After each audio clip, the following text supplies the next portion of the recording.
प्यारे साथियों नमस्कार, मैं अभिषेक दुबे स्वागत करता हूं आप सभी साथियों का आपके इस प्यारे से online platform Bihar English medium Vidyakul पर। तो दोस्तों आप सबसे प्रॉमिस किया था कि हम लोग अपने चैप्टर नंबर 2 इलेक्ट्रोस्टैटिक पोटेंशियल जो हमारा था और कैपेसिटेंस उससे जो रिलेटेड न्यूमेरिकल हैं एनसीईआरटी बेस्ड प्रॉब्लम है उन्हें हम करेंगे। तो दोस्तों आज मैं आपके लिए लेके आ गया हूं उन सभी प्रॉब्लम्स को एनसीईआरटी बेस्ड अपना chapter electrostatic potential and capacitance. तो उसकी सारी प्रॉब्लम्स आज हम सॉल्व करेंगे, मतलब न्यूमेरिकल जो हैं वो सारे हम सॉल्व करेंगे। तो सभी दोस्त फटाफट जुड़ जाओ और इस चैनल को आप शेयर करो, लाइक करो और इस वीडियो पे आप कमेंट भी करना। अगर आपको कोई डाउट है तो आप पूछ भी सकते हो। तो प्यारे साथियों इसी के साथ मैं शुरू करता हूं। यहाँ पे आप देख पा रहे होगे पहला क्वेश्चन है जो हमारा एनसीईआरटी बेस्ड, ठीक है ना। क्या है? 2 point charges 5 into 10 to the power -8 coulomb और -3 into 10 to the power -8 coulomb are located at 16 centimetre apart. ये दोनों चार्ज जो कि यहाँ पे दिए गए हैं कितने डिस्टेंस पे रखे हैं? 16 सेंटीमीटर पे रखे हुए हैं।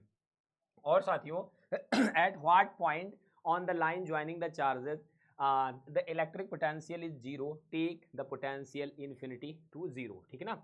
तो ये जो बात कह रहा है आपसे, आप समझ गए होगे आई होप, और अगर आप नहीं समझे हो तो यहाँ पे आप फोकस करो। कह रहा है कि दो चार्ज हैं और वो दोनों चार्ज यहाँ पे कुछ इस तरीके से रखे हुए हैं दोस्तों। यहाँ पे दो चार्ज हैं और वो दोनों चार्ज यहाँ पे रखे हुए हैं। एक चार्ज की वैल्यू वो दे रहा है कितनी? एक चार्ज की वैल्यू, एक चार्ज की value 5 into 10 to the power -8 coulomb, ठीक है। यहाँ पे एक चार्ज रखा है, दूसरा चार्ज रखा -3 into 10 to the power -8 coulomb, ठीक है दोस्तों। तो यहाँ पे दो चार्ज हमारे पास हैं, ठीक है। अब कह रहा है कि ये जो दोनों चार्ज हैं एक पॉजिटिव है दूसरा क्या नेगेटिव है, तो इनको जोड़ने वाली लाइन पे कहाँ पे इलेक्ट्रिक पोटेंशियल जीरो होगा? हमसे कह रहा है कि भाई ये बताओ कि किस पॉइंट पे इलेक्ट्रिक पोटेंशियल जीरो होगा। तो साथियों ऐसे केस में हम क्या करेंगे, इनके बीच की जो डिस्टेंस दे रहा है वो 16 सेंटीमीटर दे रहा है। कितना दे रहा है भाई? 16 सेंटीमीटर दे रहा है। तो ये 16 सेंटीमीटर इनके बीच की डिस्टेंस दे रहा है। अब हमें ऐसा एज्यूम करना है कि भाई कितने डिस्टेंस पे हमारा पोटेंशियल जीरो होगा। तो लेट्स से कि ये जो डिस्टेंस हम यहाँ पे एज्यूम कर रहे हैं जहाँ पे पोटेंशियल जीरो होगा वो x है। ये यहाँ पे हम मान लेंगे कि भाई ये पॉइंट A है और ये पॉइंट B है। A पे पहला चार्ज रखा हुआ है, B पे दूसरा वाला चार्ज है। तो यहाँ पे कोई पॉइंट सी है जहाँ पे पोटेंशियल जीरो है। इन चार्जेस के बीच की डिस्टेंस वो 16 सेंटीमीटर बोल रहा है, बट हम क्या करेंगे कि भाई x सेंटीमीटर पे हमारा पोटेंशियल क्या है? जीरो है। ऐसा हम लॉजिकली सोचेंगे। और ऑब्वियस है दोस्तों, अगर यहाँ से x डिस्टेंस पे पोटेंशियल जीरो है तो आपको पता है कि जो पोटेंशियल होता है वो स्केलर क्वांटिटी होता है। पहले की वजह से पोटेंशियल प्लस दूसरे की वजह से पोटेंशियल, दूसरे चार्ज की वजह से पोटेंशियल। और ऐसे केस में पहले चार्ज की वजह से पोटेंशियल क्या हो जाएगा भाई? पहले चार्ज की वजह से पोटेंशियल हो जाएगा 1/4πε। और यहाँ पे जो चार्ज आप देख पा रहे होगे 5 इंटू 10 की पावर -8, और ये डिस्टेंस प्यारे दोस्तों है x, ठीक है ना। ये डिस्टेंस क्या है? x है। और प्लस दूसरे की वजह से अगर आप पोटेंशियल निकालना चाह रहे हो तो ये हो जाएगा 1/4πε0। और यहाँ पे जो चार्ज है वो है -3 इंटू 10 की पावर -8, और डिस्टेंस बचेगी कितनी? 16 x। मतलब इस चार्ज की वजह पे यहाँ पे पोटेंशियल हमने निकाल लिया और यहाँ इसकी वजह से इस पॉइंट पे पोटेंशियल निकाल दिया, दोनों को जोड़ दिया, तो यही तो नेट पोटेंशियल होगा इस पॉइंट सी पे। तो साथियों यहाँ पे अगर हम बात करें कि सी पे पोटेंशियल इन दोनों का सम होगा, और ऐसे केस में अगर हमें सॉल्व करना है तो हमें ये दे रहा है कि ये पोटेंशियल जीरो है। ये पोटेंशियल हमें जीरो प्रोवाइड करा रहा है वो। तो फिलहाल हम तो पहले से लिख देते हैं, दोनों में कॉमन ले लेते हैं 1/4πε0। और यहाँ पे 10 की पावर -8 भी कॉमन है दोस्तों, तो ये हो जाएगा 5/x -3/16 x। तो ये हमारा पोटेंशियल आ गया। अब कह रहा है क्वेश्चन में कि हमारा पोटेंशियल कहाँ पे जीरो होगा, और यहाँ पे हमने जीरो एज्यूम किया है तो इस v को हम जीरो रख देंगे, ठीक है दोस्तों। तो यहाँ पे हम रख देंगे v बराबर जीरो, मतलब 1/4πε0 इंटू 10 की पावर -8। और यहाँ पे चार्जेस जो है उनको एक बार लिख लेते हैं। एक जगह पे यहाँ पे 5/x और दूसरा है 3/16 x। 5/x, यहाँ क्या है 3/16 x। तो प्यारे साथियों इसकी वैल्यू जीरो है, तो यहाँ पे हम इसे सॉल्व कर लेते हैं, ठीक है। सॉल्व करने का तरीका, टोटल का डिवाइड लगा देते हैं, ये चीज़ उधर जाएगी तो जीरो हो जाएगा, ठीक है। अब बचा हमारे पास सीधा सीधा 5/x/3 -3/16 x। इसे सॉल्व कर लेते हैं। इसको उधर ले जाते तो 5/x बराबर हो जाएगा 3/16 माइनस एक्स। इसको मल्टीप्लाई कर देते हैं 80 minus 5x is equal to 3x, right दोस्तों। तो यहाँ से 5 और 3 हो जाएगा 8x इज इक्वल टू हो जाएगा 80। तो x बराबर आ जाएगा 10 सेंटीमीटर। डिवाइड कर देंगे तो x की वैल्यू कितनी आ जाएगी 10 सेंटीमीटर। तो कहाँ पे पोटेंशियल जीरो होगा? पोटेंशियल आपको दिख गया होगा कहाँ जीरो है। Potential is zero at point ठीक है ना, x is equal to 10 centimetre. x बराबर 10 सेंटीमीटर पे पोटेंशियल जीरो है। मतलब कौन से वाले चार्ज से 10 सेंटीमीटर पे पोटेंशियल जीरो है? तो ऐसा अपना चार्ज है 5 × 10⁻⁻8 कूलाम से कितने सेंटीमीटर पे? 10 सेंटीमीटर पे पोटेंशियल जीरो। और अगर हमें से ये पूछता कि दूसरे वाले चार्ज से, तो 3 × 10⁻⁻8 कूलाम वाले से 6 सेंटीमीटर पे पोटेंशियल क्या है दोस्तों? जीरो। तो मैं उम्मीद करता हूं कि ये बहुत बेसिक सा क्वेश्चन था जो कि इस बात पे डिपेंड कर रहा था कि भाई दोनों की वजह से पोटेंशियल जो आ रहा है वो जीरो आ रहा है, मतलब दोनों का समेशन एक पॉइंट पे जीरो है। वो पॉइंट कहाँ पे है ये लोकेट करके हम लोगों को बताना था। तो यहाँ पे ये क्वेश्चन हो गया द एंड। अब हम थोड़ा सा बढ़ते हैं और प्रॉब्लम की तरफ। और यहाँ पे दोस्तों ये प्रॉब्लम आप देख पा रहे होंगे, ठीक है। क्वेश्चन को पहले पढ़ेंगे हम अच्छे से। कह रहा है कि a regular hexagon of side 10 centimetre, ठीक है। तो आप हेक्सागन जानते होगे आई होप, जैसे हम लोग कहते हैं षटकोण, ठीक है ना, षटकोण ही कहते हैं जिसमें 6 भुजाएं होती हैं, 6 साइड्स होती हैं। तो कह रहा है कि एक रेगुलर हेक्सागन है जिसकी हर एक साइड 10 सेंटीमीटर की है। तो इसे हम रेगुलर हेक्सागन कहते हैं, मतलब सम षटकोण कहते हैं। इसकी सारी साइड्स जो हैं वो इक्वल हैं। तो मुझे अभी यहाँ पे कोई भी इशू नहीं है। अब उसके सारे कॉर्नर्स पे ऐसा बोल रहा है कि 5 माइक्रोकूलाम के चार्ज हैं, और कह रहा है कि इसके जो सारे वर्टिसेस हैं, आई मीन कॉर्नर्स हैं, वहां पे 5 माइक्रोकूलाम के चार्ज हैं दोस्तों। तो आपसे ये पूछना चाह रहा है कि पोटेंशियल बताओ उसके सेंटर पे। तो देखो ऐसे क्वेश्चन को ना करने के लिए एक हम बता रहे हैं आपको सिंपल सा स्ट्रेटजी बता रहे हैं, आप इसे फॉलो करोगे बहुत इजीली इस क्वेश्चन को आप बना सकते हो। तो इस क्वेश्चन को बनाने के लिए आपको क्या करना है, सबसे पहले एक रेगुलर हेक्सागन बनाना है, ठीक है। तो दोस्तों यहाँ पे ना मैं बना रहा हूँ आपके लिए, देखो ये आप देख पा रहे होगे, ये पहले आप इस तरह से खींचोगे, बेंजीन आपने बनाया होगा आई हो, इस तरीके से खींचोगे, ठीक है। और फिर आपको क्या करना है, एक पॉइंट यहाँ पे मार्क करना, ठीक है भाई, और एक पॉइंट यहाँ पे आप मार्क करना। मतलब यहाँ से आप एक पहले पॉइंट इस पे मार्क कर लेना और एक पॉइंट यहाँ पे मार्क कर लो, ठीक है। अब देखो आप रेगुलर हेक्सागन खींच सकते हो, केवल इन्हें मिलाते जाना। ये देखो एक पॉइंट यहाँ पे मिल गया और यहाँ पे आकर मैंने एक पॉइंट यहाँ मिला दिया, ठीक है। और सिमिलर वैसे यहाँ पे एक पॉइंट हो गया दोस्तों, और ये वाला ऐसे हो गया। तो थोड़ा सा ध्यान रख के बनाओगे तो आप रेगुलर हेक्सागन बना सकते हो, ठीक है। तो अब आपसे जो क्वेश्चन कह रहा है उसके बारे में भी सुन लो। वो कह रहा है कि हर एक जो हमारे वर्टिसेस हैं उस पर चार्जेस रखे हैं, ठीक है भाई। तो चार्जेस अगर रखे हैं तो मुझे कोई इशू नहीं। ये कितने के हैं, ये वैल्यू शायद दिया 5 माइक्रोकूलाम की, ठीक है दोस्तों। तो यहाँ पे देखो हर एक पे 5 माइक्रोकूलाम का चार्ज है। तो हम रदर देन दिखाने से बचते हैं, लेकिन अब आपको समझाना है तो यहाँ पे दिखाना पड़ेगा। तो ये सब पे 5 माइक्रोकूलाम का चार्ज है प्यारे साथियों, ठीक है ना। ये 5 माइक्रोकूलाम का चार्ज है, यहाँ पे भी 5 माइक्रोकूलाम का चार्ज, क्लियर। अब हमें इसके सेंटर पे कह रहा है कि कितना होगा पोटेंशियल। तो ऐसे क्वेश्चन में ना आपको सबसे पहले ज़्यादा चीज़ें थोड़ा सा ज्योमेट्री भी आनी चाहिए। आपको पता है कि अगर मैं कहूँ कि इसका हर एक एंगल कितने का होता है, तो आप कहोगे ये पूछने का क्या रीज़न है। दोस्तों मैं साफ बता दूं, अगर ये सेंटर पॉइंट, ठीक है, अगर यहाँ पे ये वाला पॉइंट सेंटर है, तो मैं आपको बता दूं सारी साइड्स जो यहाँ पे एंगल फॉर्म कर रही होंगी वो इक्वल ही फॉर्म कर रही होंगी। लाइक कि मैं यहाँ डॉटेड लाइन से मिलाऊंगा तो आपको ज़्यादा बेहतर समझ में आएगा। जैसे मैं कह दूँ कि यहाँ पे ये एंगल कितना होगा, तो क्या आप बता सकते हो दोस्तों ये एंगल कितने का होगा? अभी मैं बताता हूँ, यहाँ पे ये एंगल कितने का होगा, या फिर ये एंगल कितने का होगा, या फिर ये एंगल कितने का होगा, या फिर ये एंगल कितने का होगा। तो आपको पता है दोस्तों इसकी कुल कितनी साइड है। तो कुल साइड इसकी कितनी है भाई, 6। कुल साइड कितनी इसकी, 6 है। तो 6 में से 2 घटा देते हैं, मतलब जितनी भी साइड होती ना उसमें से 2 घटा के 180 का डिवाइड कर देते हैं। और जितनी साइड होती है उसका डिवीज़न लगाने पे हमें पता पड़ जाता है कि यहाँ पे ये कितने का एंगल बन रहा है। समझ रहे हैं आप, कितने का एंगल बन रहा है, क्योंकि सारे एंगल हमें पता पड़ जाते हैं, ठीक। बात समझ में आई?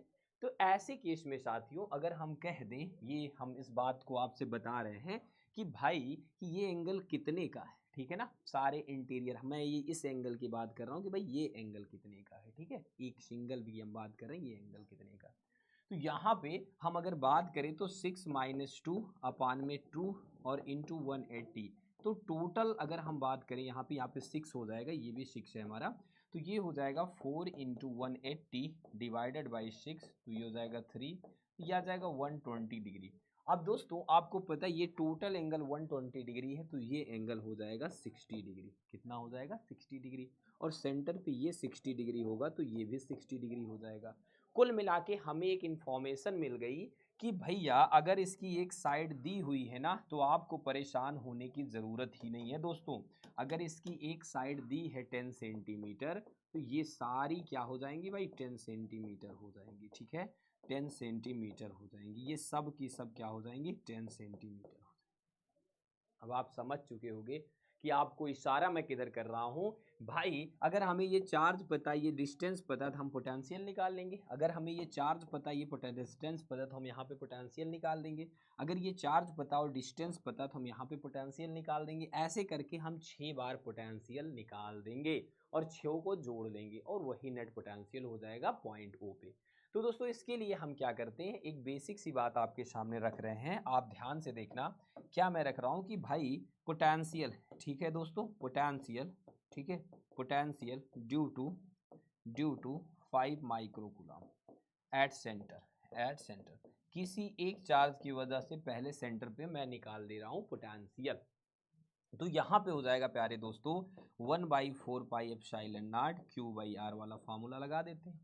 और आपको पता है कि R कितना है? 10 सेंटीमीटर है। R कितना है दोस्तों मैं बता दूं, ये है 10 × 10⁻² मीटर, क्योंकि 10 सेंटीमीटर दे रहा है। तो अब आपको क्या करना है, अब पहले हम सिंगल निकाल लेते हैं। तो भैया V बराबर हो गया हमारा 9 × 10⁻9 1/4 पाई एप्सिलॉन नॉट। Q जो हमारा था 5 माइक्रोकूलम का चार्ज था दोस्तों, और डिस्टेंस थी 10 × 10⁻²।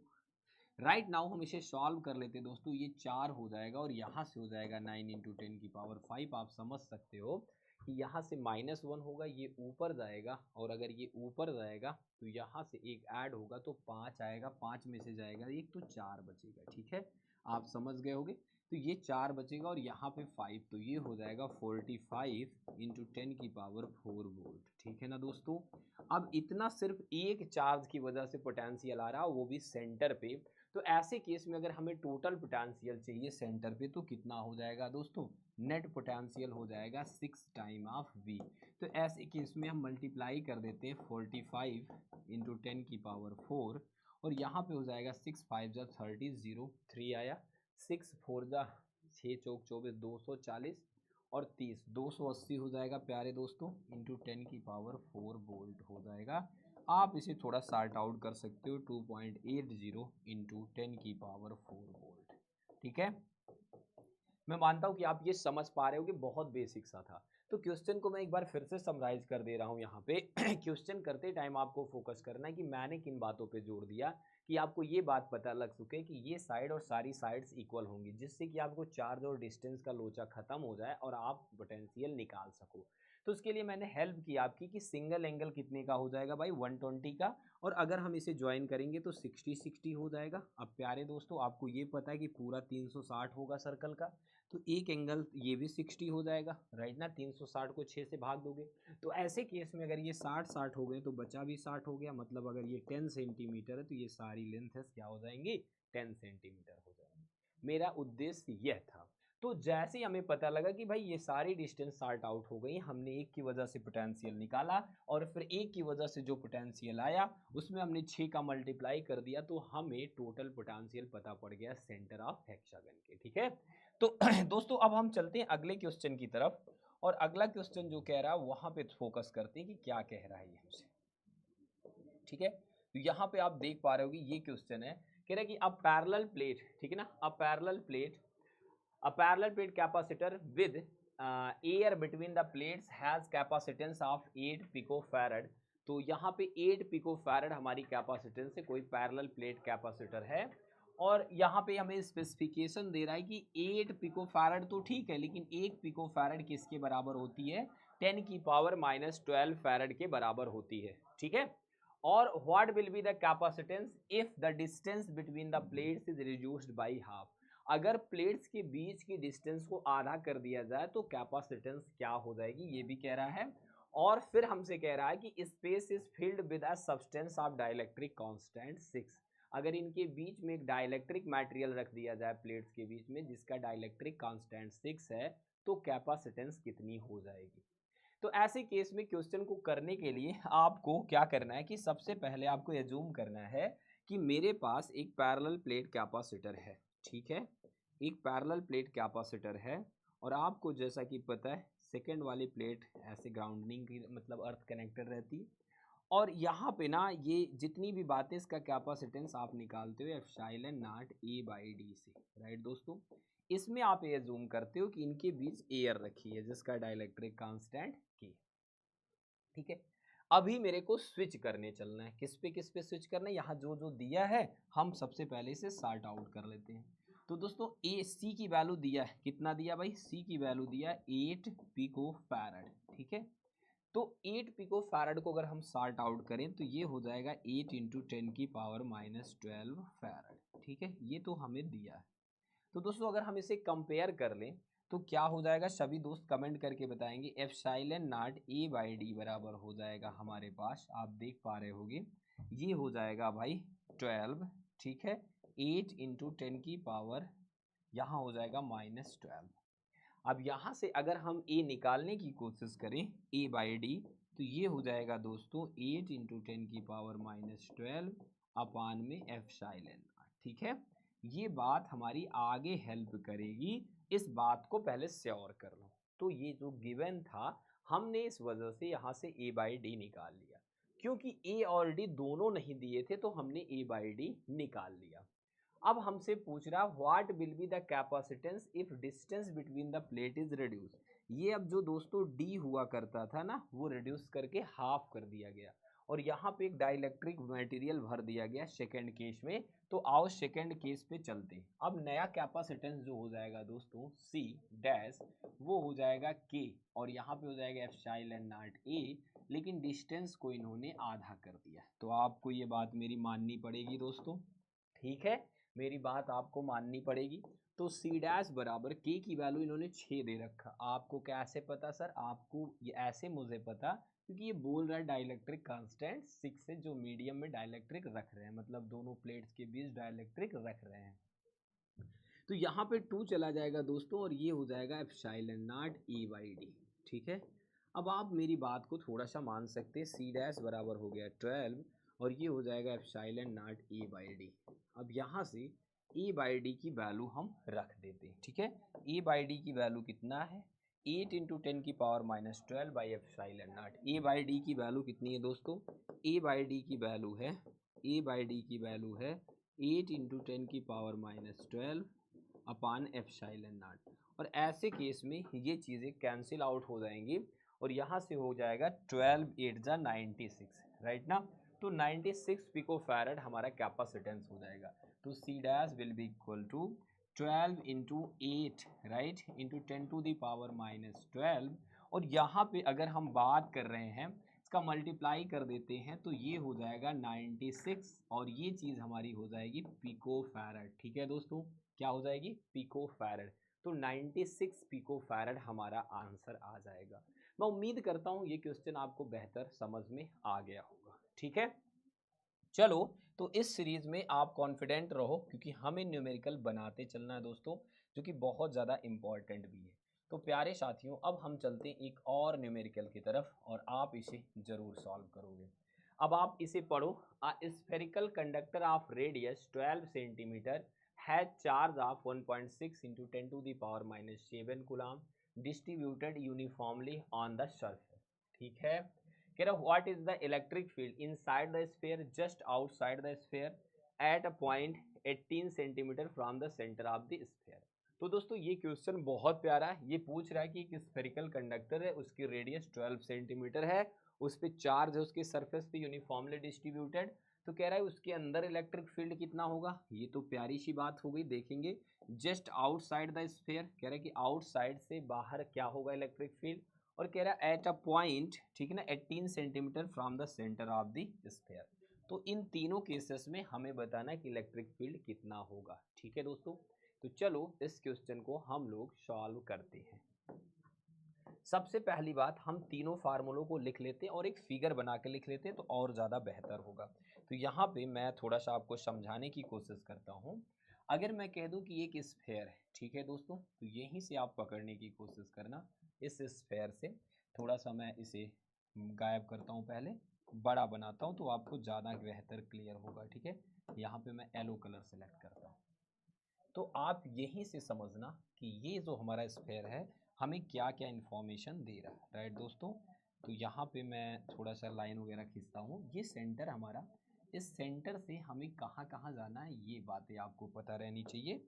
जैसे मैं आपसे अगर कह दूँ, ठीक है, यहाँ पे इसकी जो रेडियस होगी दैट्स ओके, उसमें मुझे कोई प्रॉब्लम नहीं है। इसकी रेडियस आई होप गिवन होगी, कैपिटल आर की वैल्यू गिवन है, और ये जो गिवन है कैपिटल आर की वैल्यू दोस्तों, वो कितनी गिवन है, 12 सेंटीमीटर की रेडियस है इसकी। ठीक है ना, तो मतलब 0.12 मीटर इसकी रेडियस है दोस्तों। ठीक है ना, अब हमसे जो बात मेनली कह रहा है कि एक पॉइंट है जो 18 सेंटीमीटर पे, तो हम पहले ही लोकेट कर देते हैं 18 सेंटीमीटर पे सेंटर पे। ठीक है ना, तो हमें यहाँ पे इलेक्ट्रिक फील्ड निकालना है, और एक जस्ट सरफेस पे भी निकालना है। यहाँ पे एक पॉइंट दे रहे हैं P2, और एक अंदर कोई सा भी पॉइंट ले ले रहे हैं P3। तो आपको पता है कि अंदर तो इलेक्ट्रिक फील्ड जीरो होता है। अब आपको मैं कुछ फार्मूले यहाँ पे लर्न करा दूँ, शायद आपको याद हो कि जो पहला हमारे पास बात होती कि अंदर हमेशा इलेक्ट्रिक फील्ड क्या होता है दोस्तों, जीरो होता है। ठीक है ना, ये चार्ज मेटालिक स्फेयर है, तो यहाँ पे ना अंदर इलेक्ट्रिक फील्ड हमेशा क्या होगा, जीरो होगा, क्योंकि अंदर कोई भी चार्ज नहीं है। यहाँ पे गॉस थ्योरम लगाओ या कुछ भी लगाओ, अंदर नेट इलेक्ट्रिक फील्ड क्या होगा प्यारे साथियों, जीरो। क्लियर सर, इसका रीजन दीजिए। तो भाई कोई भी इनक्लोज चार्ज नहीं है, इसका रीजन यही हो गया। तो अंदर इलेक्ट्रिक फील्ड जीरो है। उसके अलावा भी आप कॉन्सेप्ट बता सकते हो कि अगर यहाँ पे पॉइंट कोई लोगे तो यहाँ पे नेट इलेक्ट्रिक फील्ड जीरो होगा, कैंसिल आउट कर देंगे। ठीक है, तो अब दोस्तों अंदर इलेक्ट्रिक फील्ड जीरो, पहला केस तो हमारा शार्ट आउट हो गया। अब आते हैं दूसरे केस पे। देखो आउट अगर इलेक्ट्रिक फील्ड निकालना है तो हम एक फार्मूले का यूज करते हैं 1/4 पाई एप्सिलॉन नॉट, और यहाँ पे जो भी चार्ज है Q अपान में R स्क्वायर। क्लियर, लेकिन अगर हम यही सरफेस पे निकाल रहे होते हैं, जस्ट सरफेस पे निकाल रहे होते हैं, तो हम वही रेडियस यूटिलाइज कर लेते हैं। ठीक है दोस्तों, हम वही रेडियस यूटिलाइज कर लेते हैं। तो आप समझ गए होंगे ये आउट के लिए फार्मूला है और ये सरफेस के लिए फार्मूला है। तो आओ चलो हम लोग सॉल्व करते हैं। अब प्यारे दोस्तों आपको एक बात पता है कि यहाँ पे जो चार्ज है वो कितना है, आप पढ़ के देख सकते हो कि चार्ज है 1.6 इंटू 10⁻⁻7 का कूलम। ठीक है ना, तो चार्ज भी पता है, कैपिटल आर की वैल्यू पता है, इसका 0.12 सेंटीमीटर है, और रही बात स्मॉल की, ये है 0.18 सेंटीमीटर, 18 मीटर है दोस्तों। ठीक है ना, 18 मीटर। तो स्मॉल आर कैपिटल आर दोनों ही हमें गिवन है। हम इसे थोड़ा सा मिटा के अच्छे से लिख लेते हैं क्योंकि आपको और बढ़िया क्लियरिटी यहाँ पे आए। स्मॉल आर की वैल्यू है हमारी कितनी, 0.18 मीटर दोस्तों, और कैपिटल आर की वैल्यू है 0.12 मीटर। क्लियर है, तो चलो हम लोग सरफेस पे इलेक्ट्रिक फील्ड निकालते हैं। ठीक है, तो सरफेस पे इलेक्ट्रिक फील्ड कितना हो जाएगा दोस्तों, सरफेस पे जो इलेक्ट्रिक फील्ड हो जाएगा ना, वो हो जाएगा 1/4 पाई एप्सिलॉन नॉट, और यहाँ हो जाएगा Q/R स्क्वायर। क्लियर है, Q/R स्क्वायर। तो ऐसे केस में आप मेरे साथ बोलो, ये वैल्यू आपको पता है कितनी है, 9 इंटू 10⁻9 है, और जो चार्ज है ना वो तो आपको दिख रहा है यहाँ पे साफ साफ कि कितना दिया गया, 1.6 इंटू 10⁻⁻7। यहाँ पे चार्ज क्या है दोस्तों, 1.6 इंटू 10⁻⁻7, और जो डिस्टेंस है दोस्तों वो कितनी है, 0.12 मीटर, इसका स्क्वायर हो जाएगा। और यहाँ पे अगर हम इसे सॉल्व करते तो 9 इंटू 10⁻9 यहाँ पे हो जाएगा 16 इंटू 10⁻, अगर हम इसे सॉल्व करें तो ये हो जाएगा -8। राइट दोस्तों, यहाँ पे आपका हो जाएगा 144 इंटू 10⁻⁻4। कैसे आप इसे समझ सकते हो कि 12 × 10 की घात क्या हो जाएगा भाई, सिंपल है, -2। तो 12 इंटू 10 की पावर -2, 12 का स्क्वायर 144, 10 की पावर -2 का स्क्वायर क्या हो जाएगा दोस्तों 10 की पावर 4। आप यहाँ पे ये बात समझ सकते हो कि 0.12 जो मीटर है ना, इसे 12 इंटू 10 की पावर -2 मीटर भी लिखा जा सकता है, और स्क्वायर होगा तो दोनों बातें डबल हो जाएंगी। ऐसे केस में यहाँ पे 16 1 जा 16, 16 9 जा 9 1 जा 9। अब पावर आप सॉल्ट आउट कर लो, यहाँ से -4 हो जाएगा तो बचेगा केवल -4, क्योंकि ये +4 हो जाएगा। तो यहाँ हो जाएगा दोस्तों 10 की पावर 9 -8, और यहाँ से +4 चला जाएगा, तो यहाँ पे आ जाएगा 10 की पावर 5 न्यूटन पर कूलम। आंसर हो जाएगा सरफेस पे 10 की पावर 5 न्यूटन पर कूलम। ठीक है। अब अगर हम बात करें कि आउटसाइड 18 सेंटीमीटर पे कितना हो जाएगा इलेक्ट्रिक फील्ड, तो यहाँ पे केस नंबर 3 है दोस्तों, ई आउट। आउटसाइड हम चले जाएंगे ना, और वहाँ पे हम वही फार्मूला लगाएंगे 1/4 पाई एप्सिलॉन नॉट Q/r²। और ऐसे केस में 9 इंटू 10 की पावर 9, जो चार्ज की वैल्यू है प्यारे दोस्तों वो गिवन है आपको 1.6 इंटू 10 टू दी पावर -7, और r की वैल्यू हो जाएगी 18 गुणे 10 की घात -2 पूरे का स्क्वायर। इसे मैंने थोड़ा स्टेप में कर दिया क्योंकि 0.18 सेंटीमीटर पे निकालना था हमें इलेक्ट्रिक फील्ड। ठीक है। तो अब यहाँ पे अगर आप सॉल्व करते हो तो ये हो जाएगा 9 इंटू 1.6। ठीक है, या मैं इसे थोड़ा सा शार्ट करके लिखता हूँ अच्छे से। ठीक है, ये मैं इसे लिखता हूँ 9। अब दोस्तों यहाँ पे पावर जाएगी 8 हो जाएगी, तो 9 into 16 into 10 to the power, अब ये 8 में से 9 जाएगा, आप समझ सकते हो यहाँ से 8 हुई है, 16 तभी ये हुआ है, और यहाँ से एक जाएगा 10 की पावर 1, और यहाँ हो जाएगा 324, और यहाँ हो जाएगा 10 की पावर -4। ठीक है, तो आप इसे समझ सकते हो, ये हो जाएगा 9 इंटू 16 इंटू 10, और यहाँ पे हो जाएगा अपान में 324, और ये पावर ऊपर चली जाएगी तो ये 5 हो जाएगी। आप समझ सकते हो 4 1 5 हो जाएगा। तो दोस्तों क्या है 9 इंटू 16 अपान 324, 9 इंटू 16 अपान 324। ठीक है, तो इसे हम 9 से कट कर देते हैं दोस्तों। 9 से कट करोगे 9 3 जा 27, और 9 6 जा, और यहाँ हम कट करते हैं 10 की पावर 5 यहाँ ऑलरेडी है, और इसे 4 से कट करते हैं 4 4 जा 16, 4 9 जा, तो यहाँ पे हो गया 4/9, और ये हो जाएगा 10 की पावर 5 न्यूटन पर कूलम। ठीक है, तो इसे थोड़ा सा और सॉर्ट आउट कर लेते हैं, 4 को 9 का डिवाइड लगा देते हैं। ठीक है, तो यहाँ पे कितना हो जाएगा, डेसिमल बढ़ाएंगे 9 3 जा 9 4 जा 0.4, ठीक है ना, और 36, और फिर ये ऐसे होगा तो 4 4 4 एंड सो ऑन। तो इसे हम लिख देते हैं दोस्तों 4.44। ठीक है ना भाई, यहाँ पे हम पहले लिखते हैं प्रॉपर 0.44, यहाँ पे हम लिखते हैं 0.444 इंटू 10 की पावर 5। ठीक है, 10 की पावर 5 या 4.44 इंटू 10 की पावर 4 न्यूटन पर कूलम। ठीक है दोस्तों, न्यूटन पर कूलम। तो मैं उम्मीद करता हूं कि जो क्वेश्चन जितने न्यूमेरिकल्स आपको कराए गए ये आपको समझ में आए होंगे। ऐसे ही इसके बचे हुए न्यूमेरिकल और नेक्स्ट चैप्टर के न्यूमेरिकल के लिए हम लोग नेक्स्ट लेक्चर में मिलेंगे और खूब धूम से करेंगे उन क्वेश्चंस को। तो प्यारे दोस्तों, मैं और मेरी पूरी टीम कमिटेड है आपको न्यूमेरिकल सॉल्व कराने के लिए, आपका सिलेबस कंप्लीट कराने के लिए, मतलब आपको एकदम बेहतर क्वालिटी एजुकेशन देने के लिए हम लोग चल रहे हैं। आपको सारे चैप्टर्स पढ़ाए जा रहे हैं, ठीक है ना। इस टाइम में जो आपको टाइम मिलता है उसमें सारी बातें आपको बताई जाती है। तो आपका ये उत्तरदायित्व है इस चैनल को शेयर करना, सब्सक्राइब करना, इस वीडियो को लाइक करना। तो मिलते हैं दोस्तों नेक्स्ट क्लास में, तब तक के लिए take care, bye bye, love you.